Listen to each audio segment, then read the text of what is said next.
ஒளிரும் மரங்கள் சூழ்ந்த ஒரு அழகான கிராமத்தில் நல்ல மனம் கொண்ட சிறுவன் ஜீபூம்பா வாழ்ந்து வந்தான். ஒரு நாள் காட்டில் நடந்து கொண்டிருந்த ஜீபூம்பா பெரிய மரத்தின் கீழ் ஒளிரும் பழமையான மந்திரத் தவில் ஒன்றைக் கண்டான். அடடா, தவிலிலிருந்து ஒரு ஆவி! இந்த தவில் நல்ல மனம் கொண்டவர்களுக்கு மட்டுமே வேலை செய்யும்.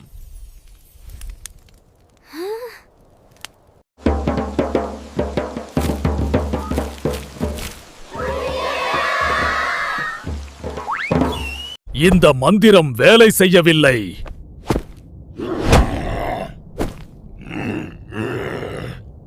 நல்ல மனம் இருந்தால்தான் மந்திரம் வேலை செய்யும். மந்திர ஆவி அமைதியாக மறைந்தது. ஜீபூம்பா அந்த கிராமத்தின் சிறிய நாயகனாக மாறினான்.